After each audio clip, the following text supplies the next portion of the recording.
안녕하세요. 오늘의 이야기를 시작하겠습니다. 저는 30대 여성으로 작은 회사를 운영하고 있습니다. 남편과는 지인을 통해 알게 되어서 2년 동안 연애를 하고 결혼하게 되었습니다. 남편은 부산에서 학원을 운영하고 있고 저는 경기도에서 사업을 하고 있기 때문에 연애를 할 때부터 장거리 연애를 하게 되었습니다. 운영하고 있고 저는 경기도에서 사업을 하고 있기 때문에 연애를 할 때부터 장거리 연애를 하게 되었습니다. 운영하고 있고 저는 경기도에서 사업을 하고 있기 때문에 연애를 할 때부터 장거리 연애를 하게 되었습니다. 남편은 학원을 정리하고 내려오라고 하지만 제가 운영하는 회사에는 애착이 있기 때문에 포기하기가 쉽지 않았습니다. 결혼한 지 4년이 되었지만 여전히 장거리 부부로 살고 있습니다.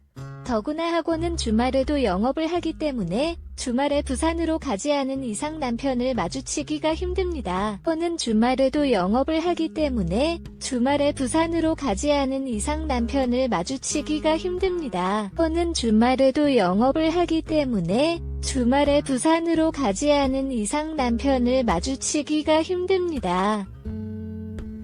결혼 초반에는 매주 부산을 가곤 했지만 이제는 저 혼자 부산에 가는 것도 지겨워서 자주 가지 않게 되었습니다. 그래서 금요일마다는 싱글인 친구들과 함께 술 한잔하면서 불금을 보내기도 합니다. 싱글인 친구들과 함께 술 한잔하면서 불금을 보내기도 합니다. 싱글인 친구들과 함께 술 한잔하면서 불금을 보내기도 합니다. 자주 보게 된 그들과 함께 노는 것에 불만이 쌓이기 시작했습니다.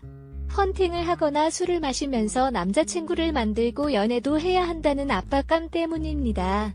하지만 저는 유부녀라서 항상 여자친구들끼리 놀기만 하면서 시간만 흘려보낼 뿐이었습니다. 그래서 금쪽 같은 30대의 시간이 흘러가는 것 같았습니다. 그래서 시간만 흘려보낼 뿐이었습니다. 그래서 금쪽 같은 30대의 시간이 흘러가는 것 같았습니다. 그래서 시간만 흘려보낼 뿐이었습니다. 그래서 금쪽 같은 30대의 시간이 흘러가는 것 같았습니다. 그렇게 앉아만 있으라는 말에도 자꾸 헌팅이나 나이트를 가자고 조르는 것이었습니다. 때때로는 친구들끼리 가라고 하면서도 혼자 집으로 돌아왔습니다. 이런 일이 여러 번 반복되다 보니 서글프기도 하고 속상하기도 했습니다. 이런 일이 여러 번 반복되다 보니 서글프기도 하고 속상하기도 했습니다.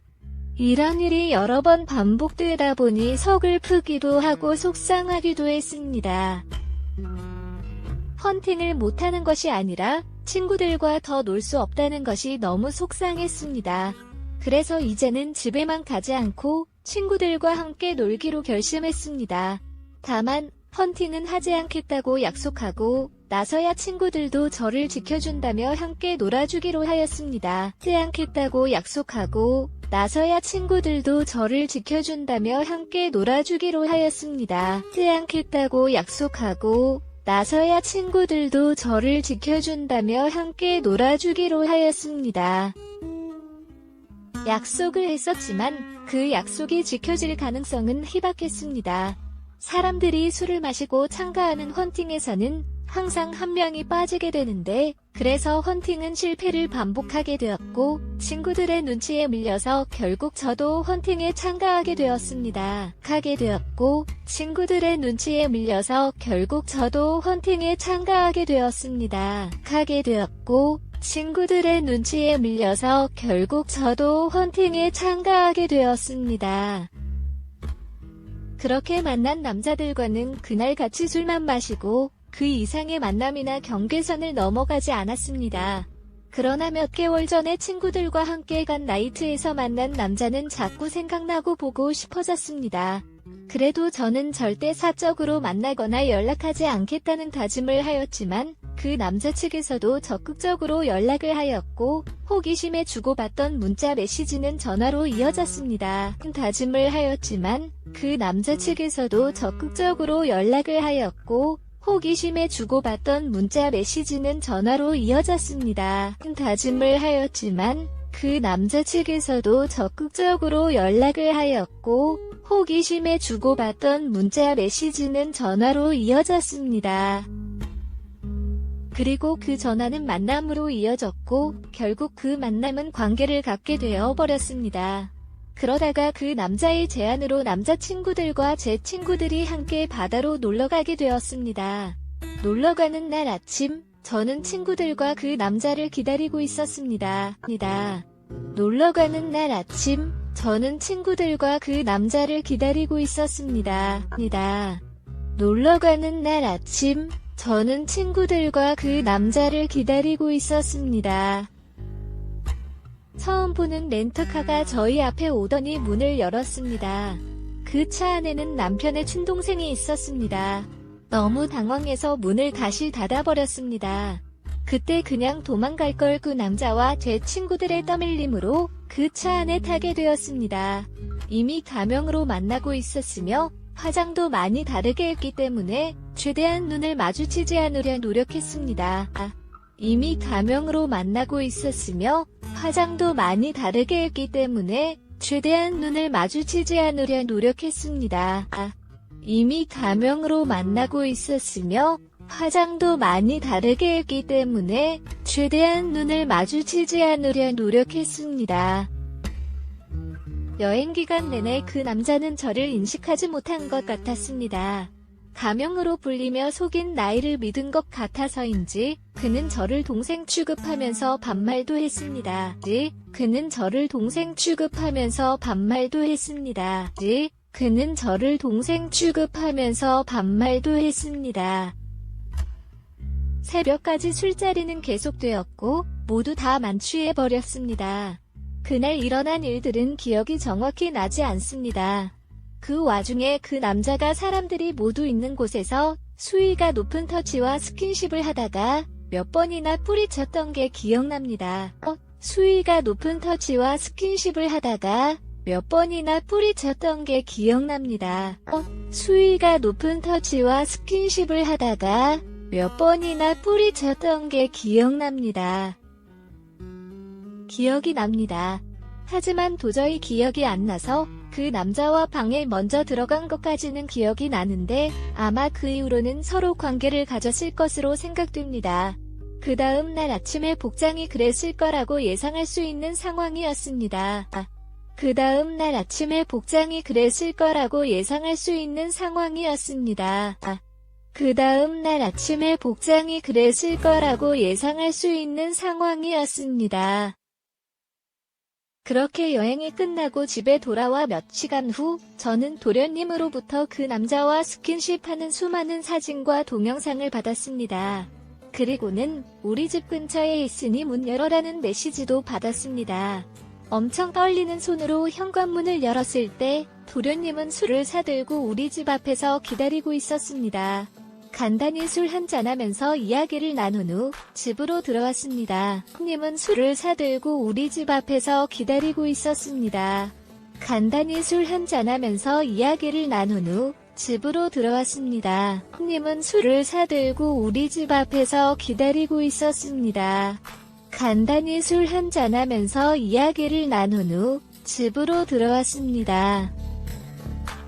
저의 화장을 지우고 옷 스타일도 바꾸고 나이와 이름까지 속여서 못 알아보게 만들었다는 걸 물었더니 도련님은 친구가 만난 여자가 너무 궁합이 좋고 리액션이 좋다며 화끈한 여자라며 엄청 자랑을 했다고 했습니다. 좋고 리액션이 좋다며 화끈한 여자라며 엄청 자랑을 했다고 했습니다.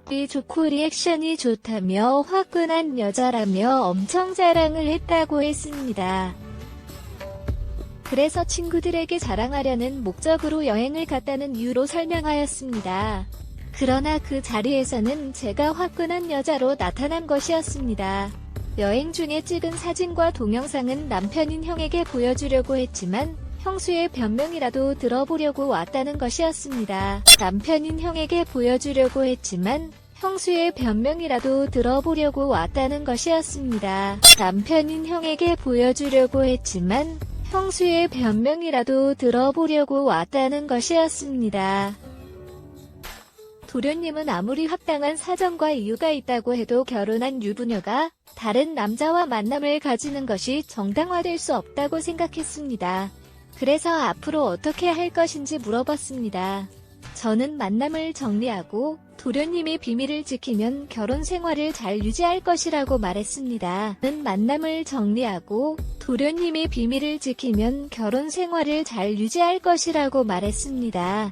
만남을 정리하고 도련님이 비밀을 지키면 결혼 생활을 잘 유지할 것이라고 말했습니다.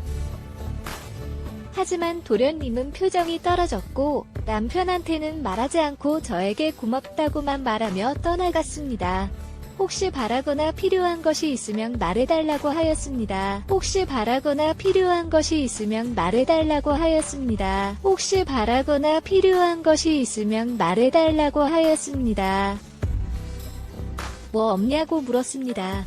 한참 동안 뜸을 들이면서 말을 아끼길래 이렇게까지 된마당에 고민하지 말고 시원하게 말해보라고 하였습니다.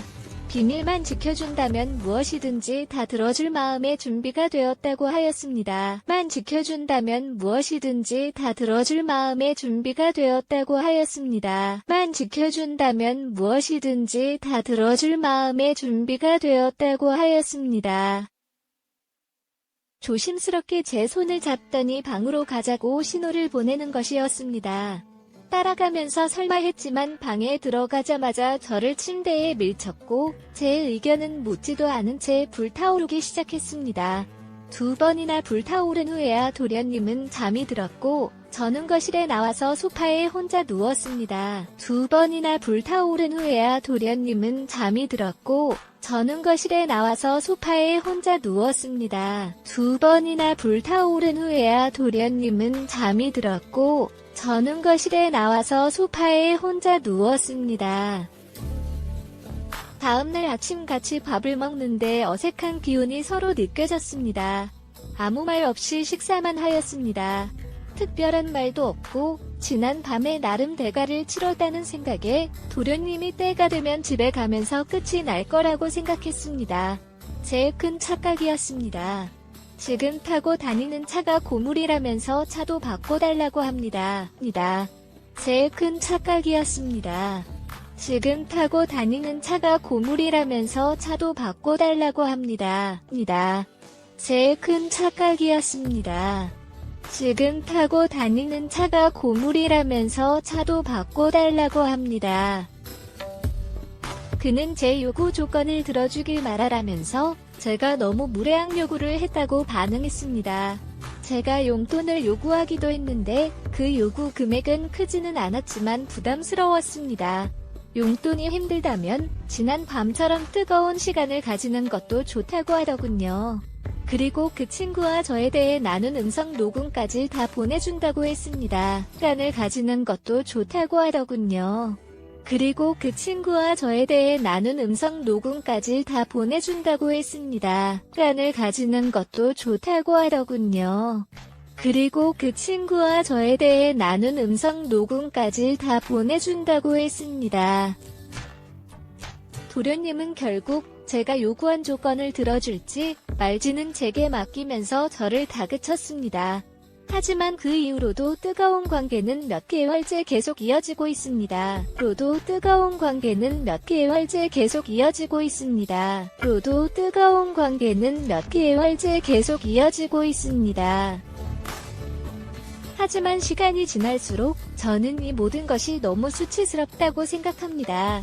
이혼을 하고 모든 문제를 깔끔하게 끝내는 것이 맞을까요?